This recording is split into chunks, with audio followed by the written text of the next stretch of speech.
তো একাদশীর কথা যখন বললাম, মানে মোক্ষদা একাদশী, এই দিন কিন্তু ভগবান, শুনে রাখুন, এই যে 14 অঘ্রাণ মোক্ষদা একাদশী, এই দিন ভগবান শ্রীকৃষ্ণ অর্জুনকে গীতার জ্ঞান দিয়েছিলেন।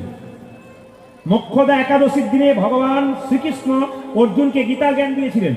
তাই আগামী মোক্ষদা একাদশীর দিনে আপনারা অন্তত গীতা পড়বেন। কিছু করতে না পারবেন, একটা শ্লোক পড়বেন। অনেকে প্রশ্ন করবেন, গীতার শ্লোক যদি ভুল হয়ে যায়, আমি আপনাদের বললাম কোনো অসুবিধা নেই, আপনি গীতার শ্লোক ভুল পড়বেন, তবু পড়তে শুরু করবেন। বলে কেন? লাইনে দাঁড়ান, তবে তো ডাক্তার পাবেন না। আর দ্বিতীয় কি, দস্যুর আপনাকে রাম বলতে পারে নাই, মরা মরা বলতে বলতে একদিন রাম বেরিয়েছিল। আপনি ভুল বলতে বলতে একদিন ঠিক করবেন। একটা বাচ্চা ছেলে সাইকেলে যাবে, প্রথমে কিছু সিটে চেপে যায় না, প্রথমে হাত প্যাডেলে যাবে, তারপর সিটে যাবে। আপনি শিখুন, শিখতে শিখতে শেখা, না চলতে চলতে চলা, গাইতে গাইতে গলা, এগুলো নিয়ম। এই জন্য অভ্যাস করুন আপনার গীতা পড়তে। এই মোক্ষদা একাদশীর দিনে যদি কেউ গীতা দান করতে পারে, তাহলে খুব লাভ আছে। কিন্তু এই মোক্ষদা একাদশী দিনে যদি কেউ গীতা দান করতে পারে, অন্তত 50টা গীতা 50 জনকে দান করুন, আপনার লাভ আছে। একাদশীর দিনে এক কথা একটু ছোট্ট করে বলে যাই, আপনারা যারা আমার মুখে শুনেছেন, আমি আপনাদের বলতে যাই, প্রত্যেকটি হিন্দু পরিবারে অন্তত একাদশী করা দরকার। কেন? মুসলিম সমাজে 30 দিন রোজা রাখা হয়। আশ্চর্যের ব্যাপার, ভোর 4টে থেকে সন্ধ্যে 6টা পর্যন্ত জল খাওয়া তো দূরের কাছে, থুতু পর্যন্ত গেলে না। আর আমাদের সবচাইতে লজ্জার ব্যাপার, একাদশী করতে আমাদের কষ্ট হয়। আমি আপনাদের বলবো, একাদশী বাড়ি বাড়ি করুন। শাস্ত্র বলেছে 8 থেকে 80 বছর পর্যন্ত সবাই একাদশী করতে পারে। কত বললাম? 8 থেকে 80। যদি কেউ অসুস্থ থাকে, সে কি একাদশী করে ওষুধ খেতে পারে? হ্যাঁ, ওষুধ খাবে, তবে কিন্তু একাদশী করতে পারে। একাদশীর দিনে মায়েরা অনেকে কাঁচা লঙ্কার ঝাল খায়, একবারে খাবেন না, শাস্ত্র বিরুদ্ধ। শাস্ত্রে একবারে বারবার বারণ করেছে, কাঁচা লঙ্কা খাওয়া যাবে না। অনেকে ধনে পাতার দেখবেন চাটনি খায়। একাদশীর দিনে সিদ্ধান্ত হচ্ছে, যত কম খাবেন তত ভালো। মুখ ঝুঁকা যত কম করবেন তত ভালো। একাদশীর দিনে যত মুখকে এঁটো কম করবেন তত আপনার ভালো।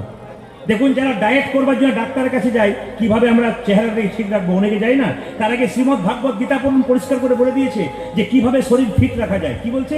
একটা পেটকে যদি 4 ভাগ করা যায়, একটা পেটকে যদি 4 ভাগ করা যায়, তাহলে এই পেটটাতে 2 ভাগ খাবার খাবেন, আর 1 ভাগ জল রাখবেন, 1 ভাগ ফাঁকা রাখবেন, আপনি সুস্থ থাকবেন। এই পেট থেকে 80% রোগ হয়ে যায়। এই জন্য পেট সবসময় 2 ভাগ খাবেন, 1 ভাগ জল খাবেন, 1 ভাগ ফাঁকা রাখবেন। আর আমাদের এমন এমন জন আছে, আমার দলে একজন আছে, ও তো আবার উঠে দেখে যে আমার গলা পর্যন্ত হলুদ, তারপর আবার ফের খায়, ওরা সামান্য দেন। তো আপনাদের কাছে নিবেদন রইল, যত কম খাবেন তত ভালো থাকবেন, আর যত বেশি খাবেন তত তাড়াতাড়ি আর বলার দরকার নেই কি হবে। সেই জন্য বলে রাখি ভাইরা, একাদশীর দিনে নিয়ম হচ্ছে, পেটটাকে 4 ভাগ করলে 1 ভাগ খাবেন, 1 ভাগ জল খাবেন, আর 2 ভাগ ফাঁকা রাখবেন। যদি নির্জলা একাদশী করতে পারেন, উত্তম একাদশী। তবে একটা কথা বলে রাখি, একাদশীর আগের দিনে কিন্তু ব্রাশ করে নিতে হয়, জিভ ছুলে নিতে হয়। কেন না? ব্রাশ যখন করবেন, যে পেস্টের মধ্যে লবণ থাকে, ওই লবণ কিন্তু দেওয়া যাবে না। জিভ ছুলতে ছুলতে রক্ত বেরিয়ে গেলে আপনার কিন্তু একাদশী হবে না। ওই জন্য জিভ ছুলবেন আগের রাত্রিতে, মানে আজকে কালকে একাদশী, আজকে রাত্রিতে করলেন। 2, সবাই লক্ষ্য করবেন। তাহলে আপনার প্রশ্ন করবেন যে বাসি মুখে কৃষ্ণ কীর্তন করা যায় না, আর বাসি মুখে দেখবেন ভগবানের সেবা করা যায় না। কৃষ্ণ কীর্তন করা যায়, কিন্তু সেবা করা যায় না। তাহলে আপনার বাসি মুখে সেবা করবেন কি করে? ভগবানের সেবা দেবেন কি করে? এই জন্য বারবার বলে রাখি, যদি হরিভক্তি বিলাস করেন, পরিষ্কার দেখতে পাবেন। হরিভক্তি বিলাসে বলেছে যে আপনি সকালবেলায় ঘুম থেকে উঠে একটু উষুম উষুম জল গরম করবেন, মানে মুখে নেওয়ার মতো। 21 বার কুলকুচ্চি করবেন ওই দিন। 21 বার গরম জল নিয়ে কুলকুচি করবেন, হরিভক্তি বিলাস করবেন, পরিষ্কার লেখা আছে। সকালবেলায় কি দন্ত ধাবন করতে হয়, কি করতে হয়? 21 বার কুলকুচি করতে হয়। আর যদি আপনি ট্রেনে বাসে যাচ্ছেন, আচমন করার আপনার জন্য জল নেই, হতেই পারে, এমন সময় হয়, তো হরিভক্তি বিলাস একটা সুন্দর কথা বললো যে ডান কানে 3 বার ডান হাতটা ঠেকিয়ে হরে কৃষ্ণ নাম করবেন, ব্যাস আপনার আচমন কিন্তু হয়ে যাবে, যদি জল আপনার কাছে না থাকে। তবে বলে রাখি মায়েরা, যদি নির্জলা একাদশী করেন, হ্যাঁ, ওই দিন আপনারা অন্ন খাবেন না কেন, পঞ্চশস্য খাবেন না কেন? পাপ আর পুণ্যের কথা সবাই জানে, অন্যায় করলে পাপ হয়, ভালো কাজ করলে পুণ্য হয়। কিন্তু পাপ বলছে, পুণ্যকে সব ভালো জায়গা দিয়েছো গোবিন্দ, আমাকে একটা ভালো জায়গা দাও। ওই যে ঠিক আছে, তোকে একটা ভালো জায়গা দিলাম, বলে কোথায়? অন্যের মধ্যে তুই থাকবি, অন্যের মধ্যে। সঙ্গে সঙ্গে পুণ্য পাপ বললো, অন্যের মধ্যে থাকলে কলির জীব তো অন্নগত প্রাণ, তারা তো অন্ন খাবে, তারা খাবে না তো, তারা তো ছাড়বে না, খাবেই, তাহলে আমি থাকবো কি করে? বলছে না, মাসে 2 দিন অন্যের মধ্যে থাকবি।